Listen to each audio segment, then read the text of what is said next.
Assalamualaikum. Ngomongin soal kematian, ini kan sebuah kepastian yang akan kita hadapi semua ya. Nah, sebagai seorang muslim, tahu cara mengurus jenazah dengan benar itu jadi kewajiban kita bersama. Jadi, dalam pembahasan kali ini, kita akan mengulas tuntas panduan lengkap pengurusan jenazah yang sesuai dengan Alkitab dan As-Sunnah. Oke, biar semuanya jelas dari awal, semua informasi yang akan kita bahas ini bukan karangan ya. Kita merujuk langsung ke sumber yang terpercaya, yaitu Kitab Janazah.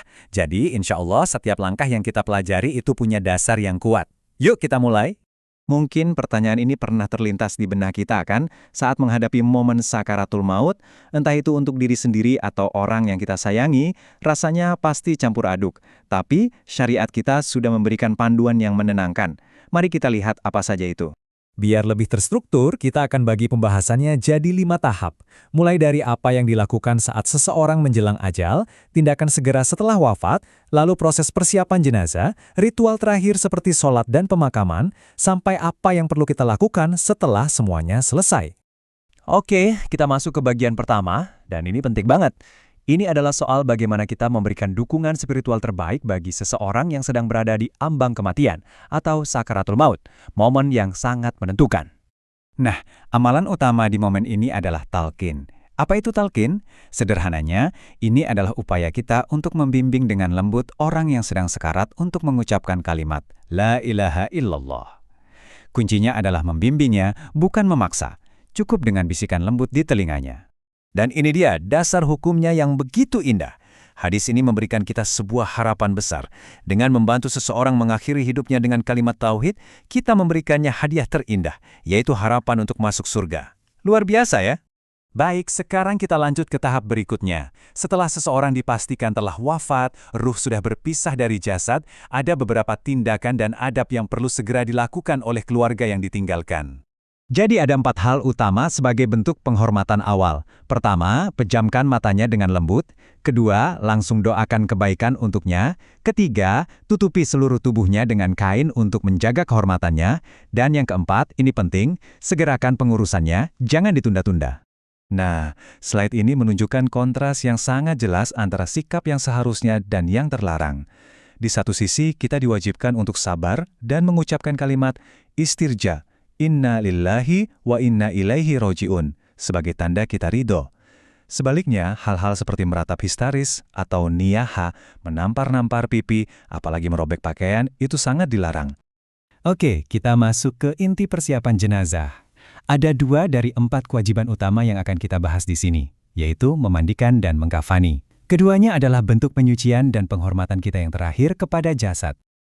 Perlu kita ingat ya, ada 4 kewajiban yang hukumnya fardu kifayah terhadap jenazah. Artinya, ini kewajiban kolektif. Kalau sudah ada sebagian muslim yang melakukannya, maka kewajiban bagi yang lain gugur. 4 hal itu adalah memandikan, mengkafani, mensolati, dan menguburkan. Pertama, memandikan atau ghusl. Tujuannya jelas untuk menyucikan tubuh jenazah. Sesuai sunnah dianjurkan menggunakan air yang dicampur dengan daun bidara atau sidar. Ini adalah bentuk pemulihan kita sebelum jasad dikembalikan kepada Sang Pencipta. Setelah suci dimandikan, jenazah siap untuk dikafani. Nah, soal kain kafan ini ada anjuran spesifik dari Rasulullah, yaitu sebaiknya menggunakan kain yang berwarna putih. Kenapa harus putih? Jawabannya ada di hadis ini. Nabi Muhammad Shallallahu Alaihi Wasallam menyebut bahwa pakaian putih adalah pakaian terbaik kita. Warna putih itu kan simbol kesucian dan kebersihan. Jadi ini jadi pengingat bahwa kita ingin kembali kepada Allah dalam keadaan yang suci. Baik, kita sampai di 2 kewajiban terakhir, sholat jenazah dan pemakaman. Ini adalah momen perpisahan terakhir dari komunitas, di mana kita mendoakan secara berjamaah dan mengantarkan jasad kembali ke bumi. Penting banget untuk dipahami, sholat jenazah itu tujuannya adalah mendoakan si mayit, memohonkan ampunan dan rahmat untuknya. Ini bukan untuk menyembah jenazah, sama sekali bukan. Ini adalah hak seorang muslim yang harus ditunaikan oleh muslim lainnya. Nah, ternyata posisi imam saat sholat jenazah itu ada aturannya. Gampang kok mengingatnya. Kalau jenazahnya laki-laki, imam berdiri lurus sejajar dengan kepala. Tapi kalau jenazahnya perempuan, posisi imam bergeser ke tengah, sejajar dengan bagian tengah tubuhnya. Sholat jenazah ini unik karena nggak ada ruku dan sujud. Intinya ada pada 4 kali takbir. Setelah takbir pertama, kita baca Al-Fatihah. Takbir kedua, kita bersholawat.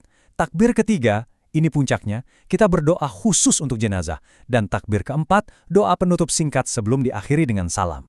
Untuk proses pemakaman, ada juga beberapa aturannya. Ada 3 waktu yang dilarang untuk menguburkan. Lalu, posisi jenazah harus dimiringkan ke sisi kanan dan menghadap kiblat. Setelah jenazah diletakkan di liang lahat, disunahkan juga bagi kita yang hadir untuk ikut menaburkan 3 genggam tanah. Dan ini adalah doa yang kita baca saat jenazah dimasukkan ke dalam liang lahat. Bismillahi wa ala millati Rasulillah. Kalimat yang sangat singkat, tapi syarat makna. Ini menegaskan bahwa semua yang kita lakukan adalah atas nama Allah dan mengikuti ajaran Rasul-Nya. Prosesi penguburan sudah selesai, tapi tugas kita belum benar-benar berakhir. Bagian terakhir ini membahas apa yang sebaiknya kita lakukan setelah pemakaman, yaitu fase untuk mengingat, terus mendoakan, dan tentunya mengambil pelajaran. Hadis ini memberikan gambaran yang sangat jelas. Setelah selesai menguburkan, Nabi tidak langsung pergi. Beliau berhenti sejenak dan meminta para sahabat untuk mendoakan almarhum. Kenapa? Karena saat itulah fase pertama di alam kubur dimulai.